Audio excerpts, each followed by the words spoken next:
Demons are spirit beings or angels that God created in heaven. They have free will just as humans do. About 1/3 of the total that God created rebelled against God. They were led by a cherub angel identified in the Bible as Lucifer, as Satan, and as the devil. Right? Satan and his angels led this rebellion against God, and his angels, we could refer to them as the faithful angels or the good angels. Satan and his angels were defeated. They were cast out of heaven and thrown down to the spiritual realm on earth. Now, they were thrown onto the earth, but obviously they're not physically walking around, so they are trapped in sort of a spiritual realm that is on or overlapping, sometimes described in the Bible as under the earth, but it's basically has contact, it interacts with the earth. It's also in the Bible as the abyss. Now, before I go on and tell you more about what the Bible actually teaches, let me quickly just cover something that you might hear another Christian teacher or pastor say. Some do believe that demons are not the fallen angels, but rather that the fallen angels were cast to the earth, and then they did something to interact with human beings. Those human beings made offspring called the Nephilim, and then when those Nephilim died, because they were like this hybrid offspring entity, that the spiritual part of those beings didn't go to the same place that a human would go when they died. And so that they would teach that demons are sort of the spirit left over after the Nephilim had passed away, and the spirit didn't just go to this other realm, it sort of floated on the earth, and now it looks for a body. Now, I have a long, detailed video of probably a dozen different reasons why I don't think that is the best way to understand what a demon is. And also, it's not what the Bible really teaches. There's really only one thing that is mentioned in Genesis chapter 6. About 95% of this idea comes from Second Temple literature. So we're talking thousands of years later, driven primarily by the book of First Enoch, which was not created by Enoch. We know that for a fact because it came thousands of years later after Enoch lived.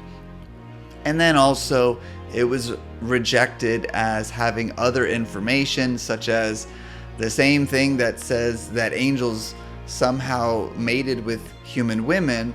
It also says they're like the size of skyscrapers, which is pretty illogical. And so I'm not going to get into all the details here. If you want to learn more about the difference of opinion and kind of learn more about the different views, and even look at what the book of First Enoch teaches and what the Bible says on this, you can go to the discussion area in this lesson, and I'll provide a link to that video so you can go and watch that if you want to learn more about that.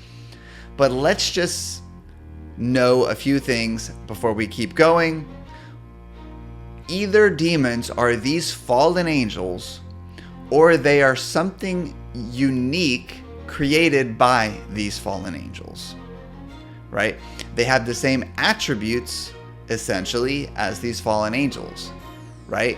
They're following Satan, they're in rebellion to God, they're not a part of humanity, and they're not a part of God's kingdom, they're a part of Satan's kingdom. They get their power from Satan's kingdom, they have the same ambitions as Satan's kingdom. Okay, and when we have authority over them, it is coming from that same place. It's because of our right relationship with God through Jesus and our authority that comes with that.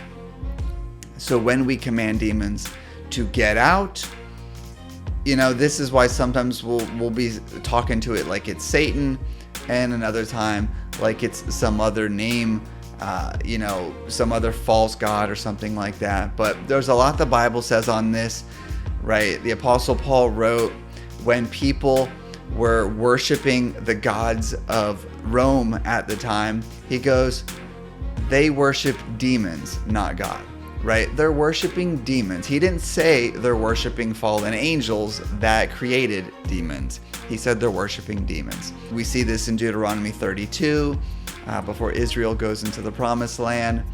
It says not to be like the other nations who are worshiping demons. Okay.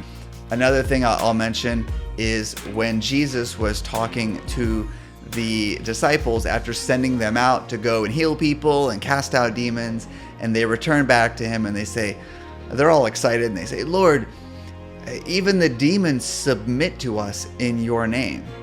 And Jesus says, I saw Satan fall like lightning from heaven.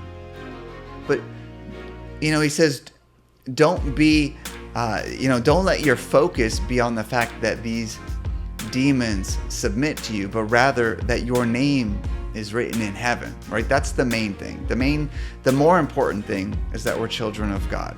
The fact that demons submit to us is a far less important thing. But he goes, I have given you all authority, right, to trample on snakes and scorpions and over all the power of the enemy.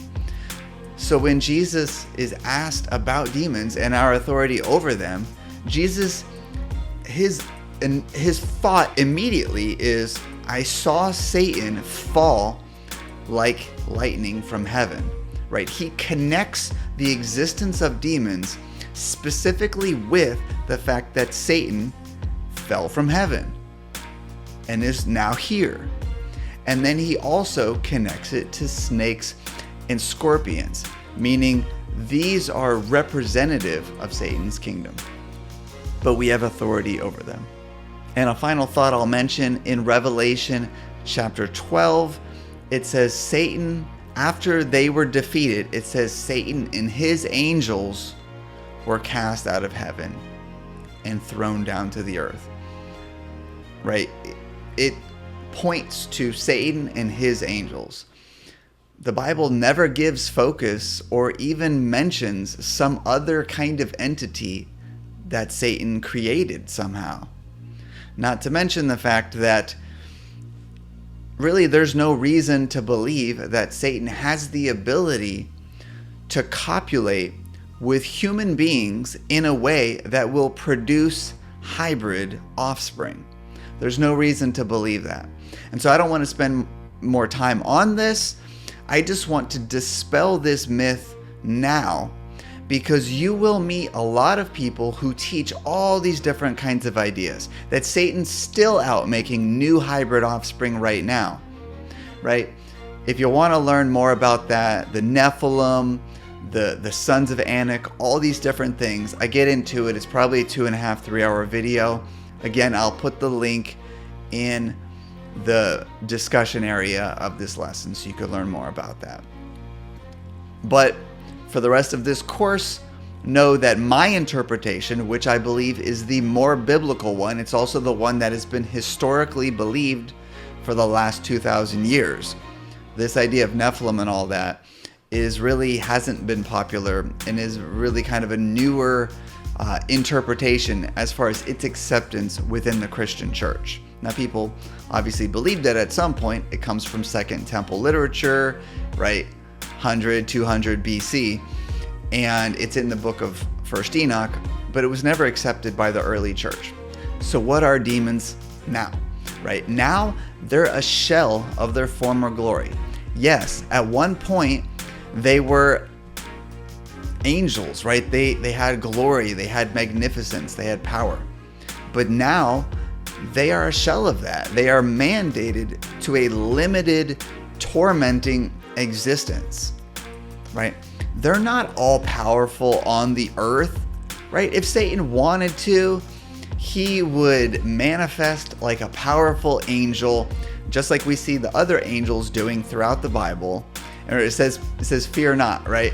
Because angels were powerful, magnificent, terrifying, right? One angel could go and slaughter an army of 100,000 humans.